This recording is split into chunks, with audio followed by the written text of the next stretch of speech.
રાજ્ય સરકારે ખૂબ મોટી આવક જતી કરી ગ્રામ્ય અને નગરપાલિકા વિસ્તારમાં રહેતા લોકો માટે ખૂબ જ મોટી રાહત આપી છે। નવી શરતની જમીનો ઓટોમેટિકલી જૂની શરતમાં જાહેર થશે।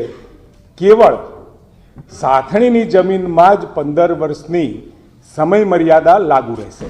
આમ તમામ પ્રક્રિયા જે નગરપાલિકા અને ગ્રામ્ય વિસ્તારની અંદર પ્રીમિયમ ભરવાનું રહેશે નહીં બિનખેતી માટે, તેમજ આ જમીનોને ઓટોમેટિકલી એટલે 100 મોટો દ્વારા તમામ જમીનો એ જૂની શરતની ગણાશે।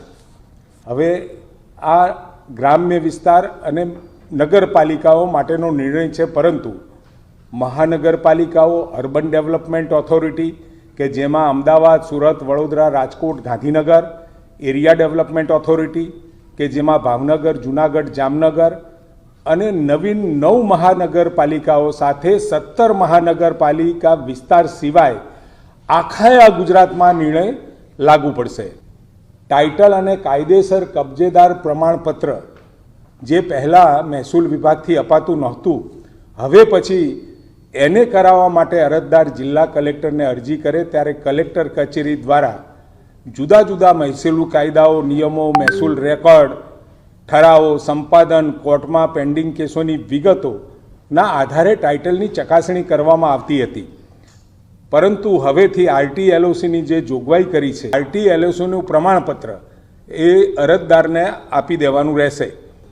RTLOC મેળવ્યા બાદ અરજદાર દ્વારા એને માટેની અરજી કરવામાં આવે તો કલેક્ટર તેના 10 જ દિવસમાં, જેની પાસે RTLOC હોય અને એને માટે એપ્લાય કરે તો 10 જ દિવસની અંદર એને આપવું ફરજિયાત છે।